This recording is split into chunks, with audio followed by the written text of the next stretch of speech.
So let me put this in perspective. From 1970 until the Shah was overthrown, in those 9 years, 1/4, 25% of all US military sales went to Iran.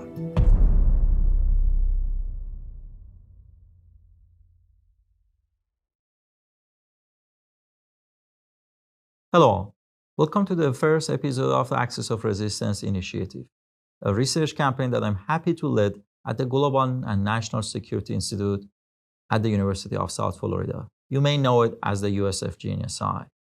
Our campaign is set to analyze Iran's network of the state and non-state actors across the region, specifically speaking in Iraq, Syria, Lebanon, and Yemen.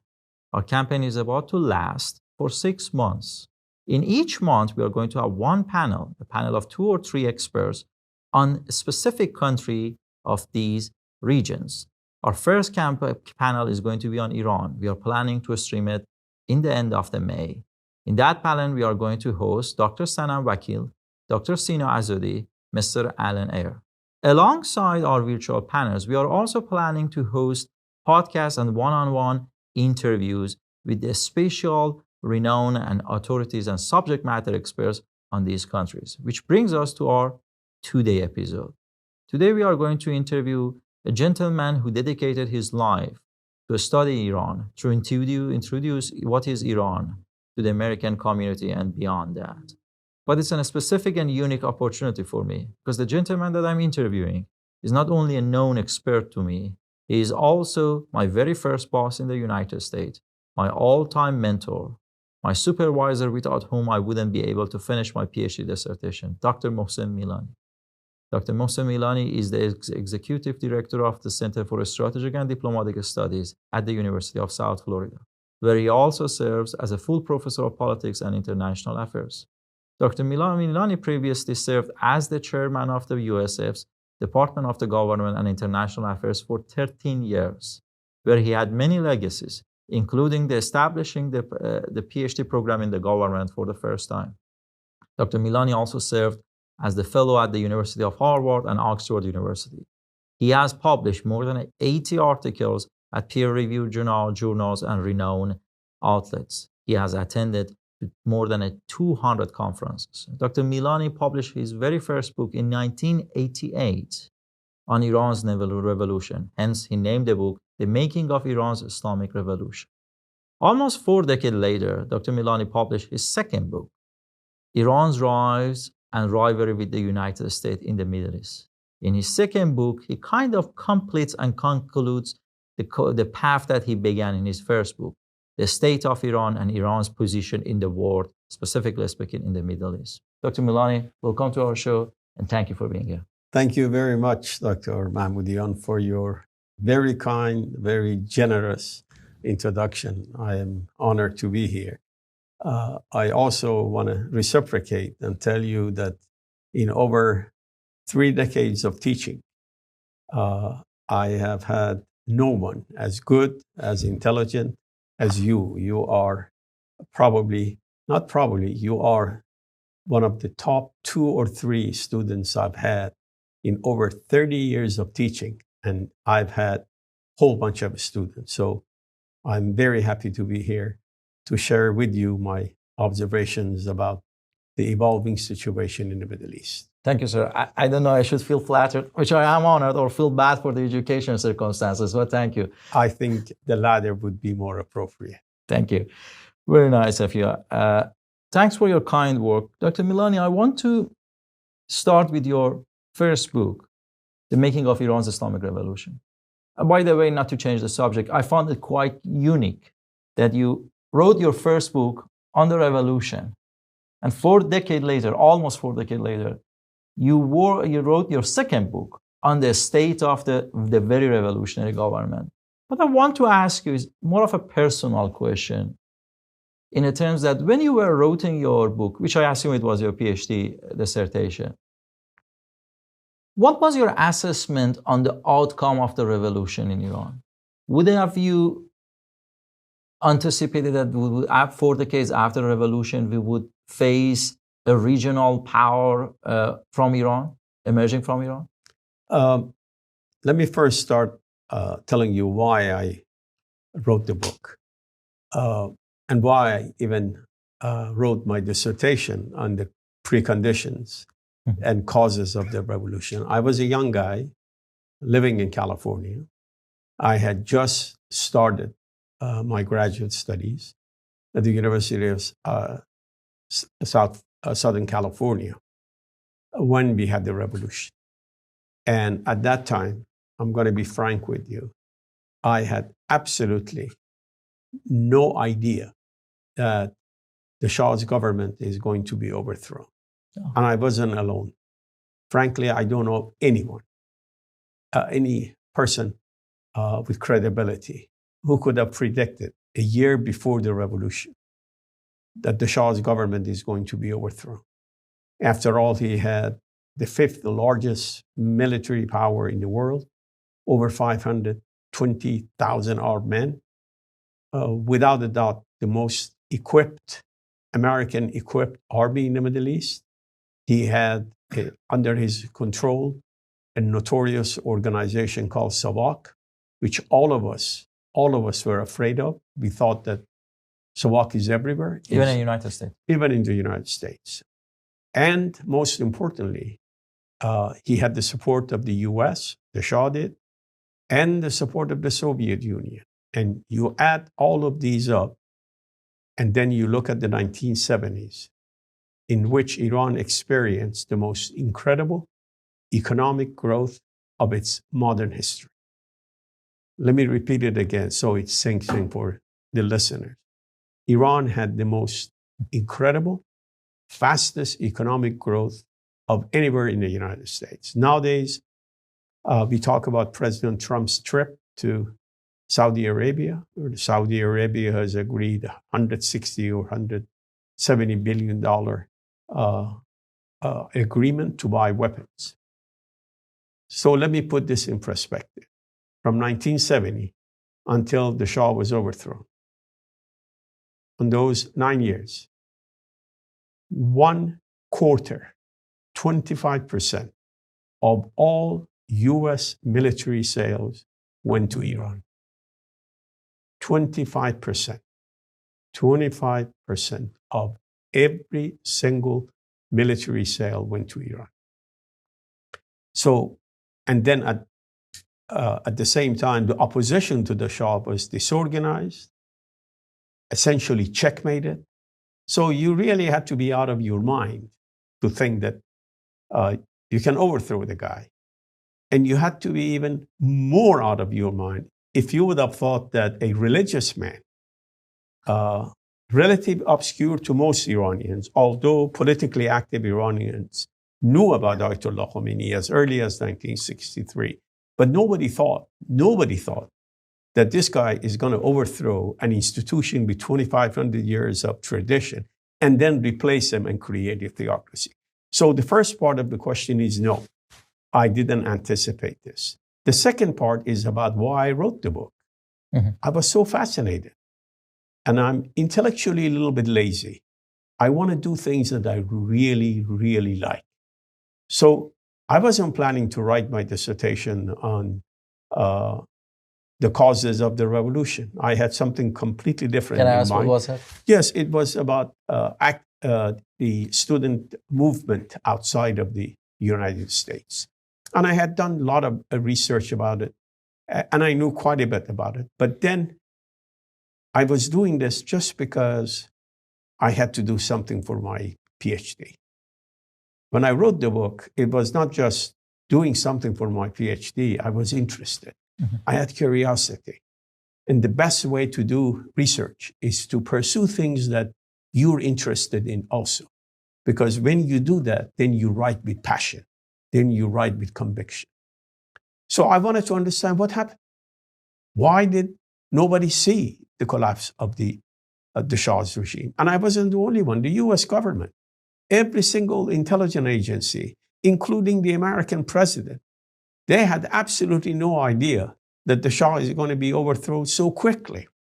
So I wrote the book, and when I finished it, which was a couple of years, a year after I finished my doctoral dissertation. At that time, Iran was still engaged in the war with Iraq. And frankly, at that time, I had absolutely no idea that Iran is going to become the kind of power that Iran became in 2023 when I wrote the book. I found it quite fascinating.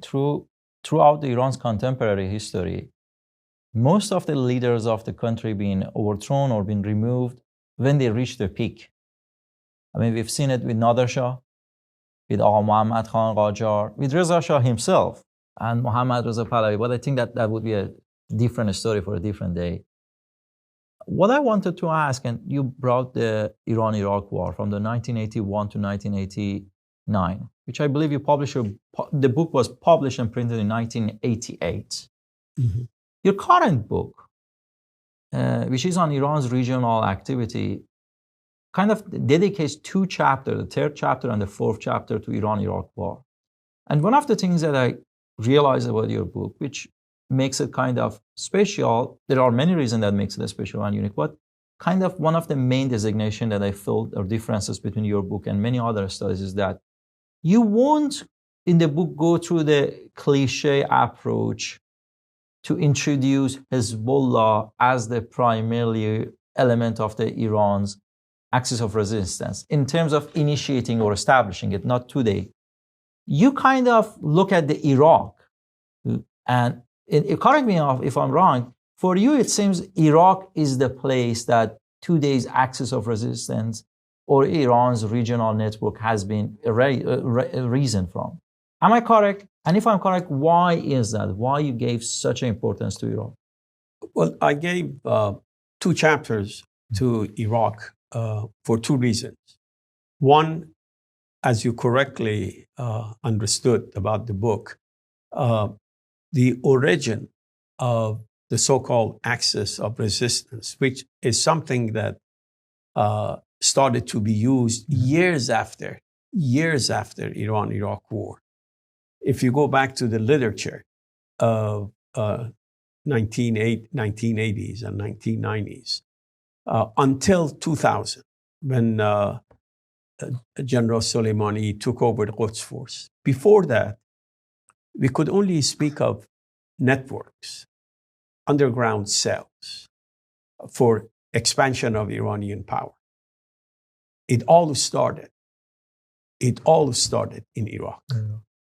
Yes, there were networks of Iranian clerics and radical Islamists in Iraq, in Lebanon.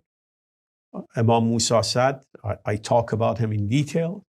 I think for your project, he would be the key guy, one of the key guys. He and Chamran.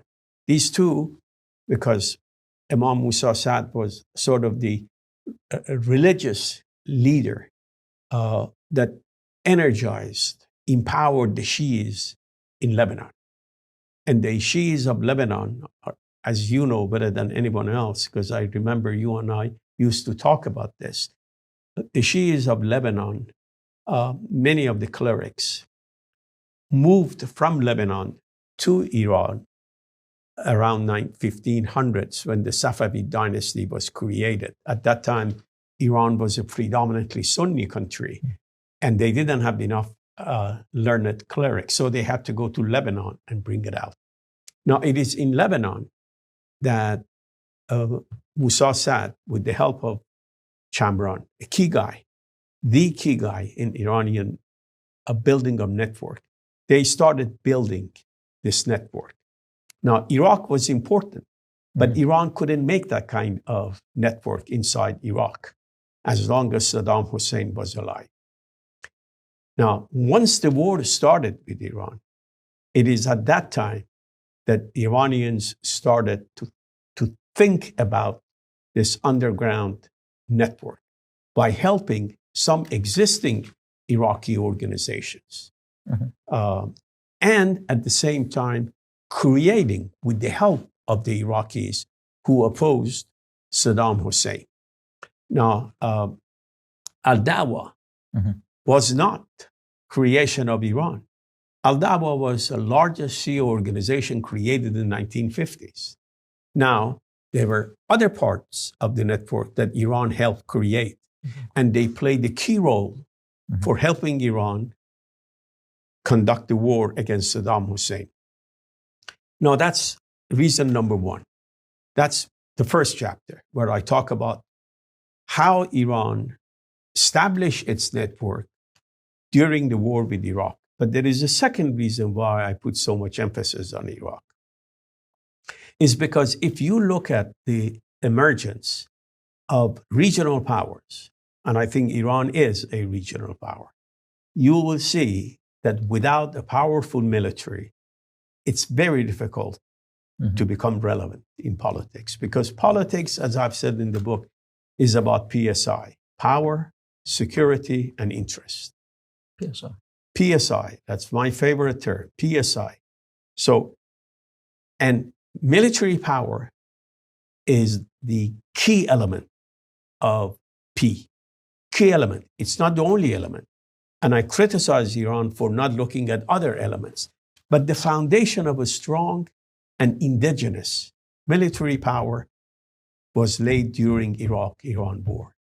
And for that, we should all be grateful to the United States because the US imposed embargo on Iran and the Iranians had no chance, no choice, but to develop their own indigenous army. And by the indigenous armed forces in Pasdaran and in other branches. So by the time the Iran-Iraq war finished, Iran had already established an underground network, and it had a military power which in many ways was unique. And a lot of other countries, I don't want to mention names, but a lot of other countries have followed the Iranian model without saying it. One part of the military is in charge of conventional warfare, and the other one is in charge of asymmetrical warfare. Now, the second chapter on Iraq is also important because I argue in this book that without the US overthrow of Saddam Hussein, Iran would not have been able to become a major regional power. And the reasons are very simple. One historical and one the dynamics of Iraqi politics. Historical because ever since the British established Iraq in 1921 and brought somebody who was not a native Iraqi to rule over that country, which, by the way, in a matter of, that's a very important footnote, in a matter of 6 months, two important things happened in the Middle East. Reza Khan stages a coup, and in Iraq, a new monarchy is established. Now, if you think this is all coincidence, then I have something big to sell you. No, it was part of the British campaign to control that region of the world because they had discovered oil 6 or 7 years earlier, and oil had become the main source of energy for the British Navy. Now, going back from 1921, this Iraqi Sunnis, which are a minority, 20% of the Iraqi population. Arab Iraqi Sunnis. Yes, are Arab Sunnis. 20% to 22% are Sunnis, but are Kurds, they're not Arabs. Yeah. And about 50% to 55% are Shias. So what the British did, exactly what the Ottoman had done before them, is to put that minority in charge of the majority. Now, and Iraq was always that fortress against the expansion of Iran into the Levant as well as the Arabian Peninsula. Now, President Bush did Iran a great service. I call it an unintended strategic gift by the United States to Iran. It did two things. Got rid of the Sunni power structure and allowed the Shias to take over. And the Shias are potential allies of Iran because they've always been a minority. But secondly, by removing that Sunni fortress, it allowed Iran to expand its power. So that's where the Tehran-Beirut land bridge been cemented. That's it. I'm quite grateful for you mentioning the Mustafa Chamrans and also Imam Musa Sadr. One of the many things that I like about your book is a story of Iran's rise. But it also has many sub-stories of the individuals. Imam Musa Sadr, Chamran, and Soleimani, which we will get to him later on. And you kind of grow, you kind of give a credit to this person or to these people or in these individuals in terms of what they have done for the Iran system of the proxy network in the Middle East. I want to a little bit go back to Imam Musa Sadr and Mustafa Chamran, both of whom served in, mostly were activated in Lebanon, but both of them whom, among many other founders of the Iran's revolution, or let's say a second layer of the founding fathers of Iran revolution, had something to do with Syria. They either were lived in Syria, trained in Syria, or through the Syria got to the Lebanon. And and I think in 2013 you wrote an article, and correct me if I'm wrong, named "Why Iran Won't Abandon Assad." In that article, you refer to a concept that I found one of the most fascinating concepts when it comes to Iran's regional network, the Syrian mafia, which they are not Syrian necessarily. They're Iranians. They are Iranians, but they are affiliated with Syria. They have either sympathies or even obsession with the Syrian government, which brings us to the role of the Syria in rise of Iran, or the making of the revolution, which takes us through the first book, and also Iran's rise as a regional power. What role Syria played, what role absence of Syria would play? Excellent question. And I think you really have read the book, which makes me very happy. Let me start with today, and then I'll go back. The fall of the Assad regime, which happened in 11 days, and based on everything now we know from Chinese intelligence, is that a deal was struck between the militants and the top generals of Assad regime. And that's why this whole collapse took place so quickly, and that's why Assad ran away. Bashar ran away. Now, I had an interview with C-SPAN, and they asked me about this. And I said, the collapse of Assad regime was a catastrophe, strategic catastrophe for Iran, the way the collapse of the Shah's regime was to the United States in 1979. Wow. Because without Assad, Hafiz Assad, Iran would not have been able to create Hezbollah the way it did. You know better than anyone else, because you helped me. You played a key role in the research I did for this book. And I remember I used to read the stuff you would send me. And oftentimes you would even put it in yellow. So, hey, don't miss that point. I did a lot of work, and I did a lot of interviews that I didn't want to discuss in the book. At that time, when a delegation of Hezbollah guys, at that time it wasn't Hezbollah, they were all part of Amal organization. And Amal is the godfather of Hezbollah. It was established in 1975 by Imam Musa Sadr.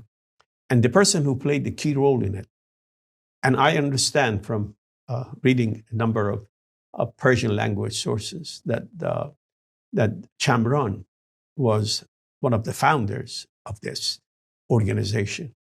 And Chamran himself was a member of Bazargan's organization, Iranian National Liberation Movement. It was Bazargan who recommended the Prime Minister. Yes, Prime Minister, Provisional Revolutionary Government. It was Bazargan who recommended Chamran to Imam Musa Sadr. Musa Sadr had gone to Iran, and he was asking Bazargan, do you have somebody good who can help me organize things? And Bazargan said, yes, I know somebody who is a PhD in Berkeley and works for NASA, and he's fantastic. His name is Chamran. I'll get in touch with him. So he got in touch with Chamran.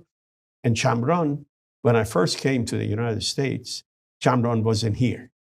I never met Chamran. I didn't know who Chamran was. But I remember hearing about him, that he is one of the most successful Iranian scientists who decided to leave And go to Lebanon. a good life he had in America and go to Lebanon. So he goes to Lebanon and they create Amal organization.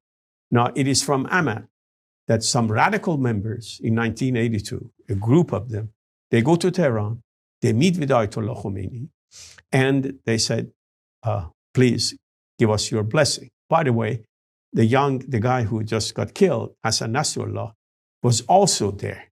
And they say that the reason why he was there was because he was able to speak Persian. Yeah. I've heard him speak Persian in one of his interviews. It's very difficult to know what the hell he was talking about. But at any rate, Khomeini says, yes, go ahead, I support. But the approval was one thing. To implement it without Hafiz al-Assad's support would have been impossible. It was him who allowed 500 militant Iranians from IRGC to go to Syria, and he allowed them to operate in the areas where the Syrian military controlled Lebanon. So it played a key role, not only in creation of Hezbollah, but in providing a safe bridge for Iran to send arms and expertise to Lebanon to help Hezbollah. Now that he is gone, I think that land bridge is more or less destroyed, although there are reports that the Iranians are trying to contact local tribes and the remnants of the Assad regime, as well as the Alawites and the Druze, to see if they can smuggle some arms. But I think the days of Iranian influence in Iraq, in Syria, those days are over. But something that would be fantastic for your project to focus on would be, what happened? How come the Iranians didn't see that? Did they know? If not, why? Well, let me ask you that. I have some speculations that I don't want to share. Fair? If you don't mind. No, not at all. It's fair play. Fair. But then you won't be able to get the funding for this. Yeah, we already know the answer. No, I'm just kidding. We also don't want to spoil the whole campaign. Yes. You mentioned of catastrophic loss. And speaking of the loss, Iran has lost two main figures during the couple of the last years. I'm not talking about Assad's regime, two main figures that they were kind of main henchmen of Ayatollah Khamenei when it comes to the axis of resistance. Sayyid Hassan Nasrallah, the leader of the Hezbollah, and General Qasem Soleimani, who, as you said, took over for about 2 decades over Iran's regional policy, if it's safe. I think Mr. Zarif, Iran's former Secretary of the State's Ministry of Foreign Affairs, mentioned something. Commanding the battle is commanding the diplomacy, quote unquote, from him. The reason that I want to ask this question, because there is a debate out there that the absence of the individuals wouldn't undermine or change or demolish Iran's regional policy because it's been institutionalized. Some people believe in that. Some people believe that while there is an institution, we can see the effect of the absence of these individuals. Mr. Zarif himself said that the death of General Soleimani was equivalent of one of the Iranian's major cities get hit. I want to ask Dr. Mohsen Milani's take on this. What do you think of the impact of their absence? I have discussed that in numerous other places, so I'm prepared for that question. I belong to the second category. I think institutions are very important, but individuals can play occasionally in history. You see exceptional characters, and I'm not attaching any positive or negative connotation to it. Just individuals who are strong-willed, they have a vision, right or wrong, and they can do things, they can deliver. They can make a deal. Now, I remember for my PhD defense, something you successfully did about a year ago, if I'm not mistaken. Yes. I had one of my dissertation advisor being a little bit too much, what would be a good word? Too naughty. And she asked me a very tough question. Remember, I had written my dissertation about the causes of revolution. She said, Mohsen, what do you think would have happened if Khomeini would have been killed? Mm-hmm. And I had absolutely no hesitation to give the answer because I had thought about it. And I said, no Khomeini, no revolution. And I said, let me give you a concrete example.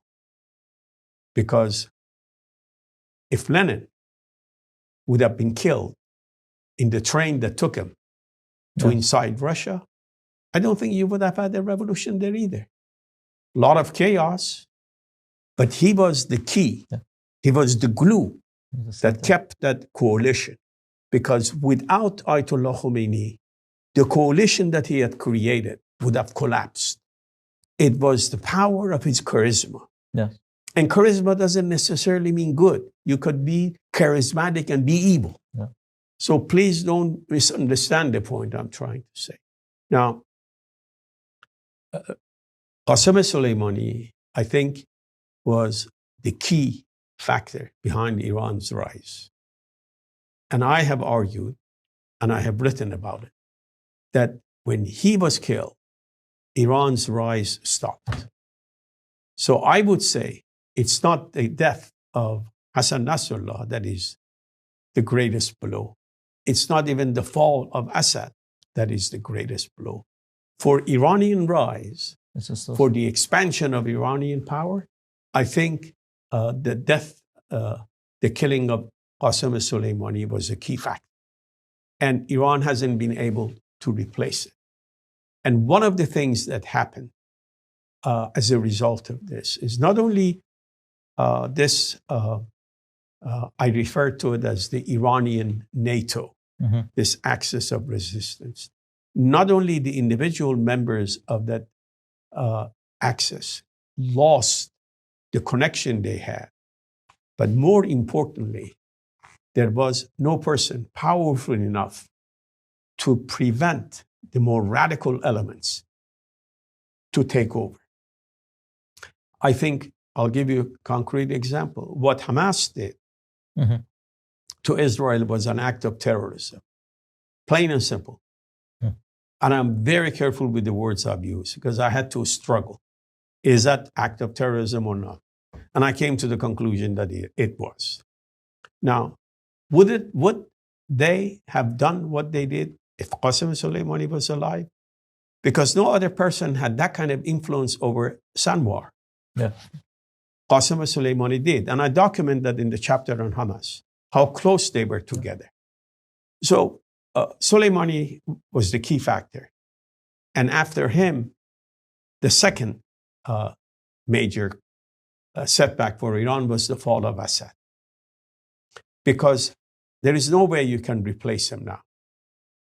Hezbollah's, the killing of Hassan Nasrallah was a setback, but it could be replaced. Irrecoverable. Absolutely. So I would say Qasem Soleimani, Bashar al-Assad, Hassan Nasrallah. Wow. Soleimani still is in the top one. Without a doubt. For me, without a doubt. Wow. And which kind of brings us to the next question. It's like Nader Shah. It's like Nader. When he went, everything went. Yes, exactly. His entire empire collapsed within months after that. So where does October 7 now stands when we are talking about Iran's loss? Was it a loss for Iran? Because the reason that I'm asking, because many people making an argument Hamas is the disposable member of the axis of resistance. Do you think it's a disposable active axis of a member of axis of resistance? No, but I would say Hamas has always been the least dependable and the most opportunistic part of the axis of resistance. The inconvenient member. It's more than that. Yeah. They were opportunists. And the best example of it was during the Civil War, especially after Muslim Brotherhood won the election in Egypt, Hamas, which is sort of Palestinian branch of Muslim Brotherhood, they broke rank with Assad and with Iran. And they sided with the enemies of Assad and Iran. Now, I'm not talking about whether politically they made the right choice or not, but you don't bite the finger that has fed you so quickly. And they showed that they are not trustworthy. The person who, I think, in a way did a disservice to Iran was Qasem Soleimani, who tried to ignore that and still continued its military support for Assad, for Hamas. He was the key guy who provided support for Hamas. For me, the support for Hamas had no justification from the Iranian national interest perspective. It was purely ideological. It was designed to sort of establish strategic depth. But I think after October 7th, we have seen that it was more of an illusion than reality. Now, has Iran suffered after October 7th? A great deal. A great deal. And it all started because of Soleimani. That Soleimani by that time was gone. It was the miscalculation by Hamas. It was a miscalculation by Hezbollah. They thought that, at first they said there is no way Israel is going to invade. They were damn wrong. I made a bet with a friend of mine, an American friend of mine, and he just wrote a book about Iran also. I said the Israelis are going to go in. And he said, no way. I said, we'll see. We made a bet. They did. Now, Hamas wasn't expecting that kind of retaliation by the U.S., by Bibi Netanyahu. Hezbollah didn't. And of course, Assad is the mystery guy in all of this, something that you guys are going to do and then educate me about it. But yes, major setback for Iran. But let me make one important point. It is a setback for Iran. Iran's power has declined. But that does not mean that Iran is defenseless and has no power. That's the mistake that a lot of people are making today. It's one thing to say Iranian power is diminished. It's completely and entirely different thing to say that Iran has become defenseless. They still have a number of instruments at their disposal to be able to retaliate asymmetrically. They might be weakened, but they are still dangerous. Yes. Which brings us to our final question. And I think you answer to some extent in your final chapter what I would like it to hear from you. What does future behold for Iran and axis of resistance? Axis of resistance, primarily. So Assad was never a actual member of axis of resistance. So Iran, in case it is attacked, might be tempted to revive some of that. So that's one element, whether Iran is going to have an agreement. If Iran does have an agreement, I do see a good chance, especially if it is an agreement that is based on further discussion along the line. I do see moderation in Iranian regional policy. Wow. I do. I think it's a realistic one. Iran has to do it. Otherwise, as you know, in the conclusion of my book, which was written before the fall of Assad, it was written before the leader of Hezbollah was killed. I say it very explicitly that this rise that I'm talking about is unsustainable. Yes. Unsustainable. I say the same thing. It's unsustainable.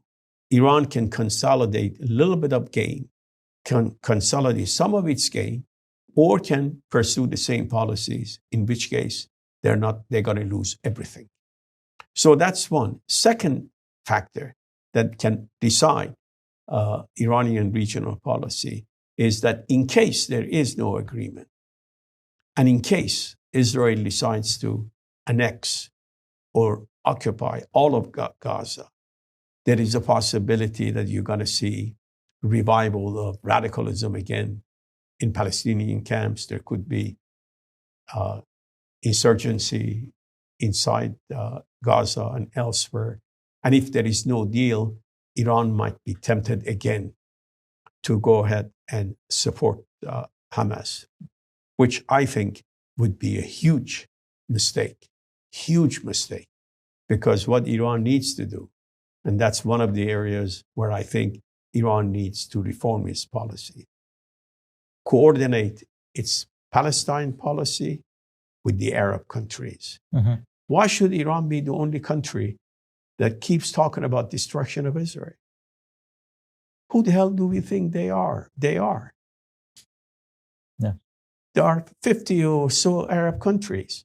There is Saudi Arabia, United Arab Emirates, Bahrain, Egypt, yes. Jordan, Lebanon. Now, why is it that we are more Romans than Romans themselves? Just coordinate your policy. That is perfectly okay to disagree with Israel, to criticize Israel, to have no diplomatic relationship with Israel. But it is not okay to call for the destruction of another country. And the sooner Iran realizes that, and the sooner they try to change that policy, the better it is for the Islamic Republic, and more importantly, the better it is for Iran as a proud and old country. Thank you, Dr. Mohsen Milani. It was a pleasure to have you with us. And to our audience, thank you for being us. Thank you for watching this. I want to ask you one more favor, actually two more favors. After watching this video, I want you to go to the captions below it and find a link to Dr. Milani's book. Buy it, read it, and enjoy it. The second favor I want to ask you is tuning in for our next episodes of Axis of Resistance Initiative. The next episode, which would be our first panel, would be streamed toward the end of May. Thank you very much.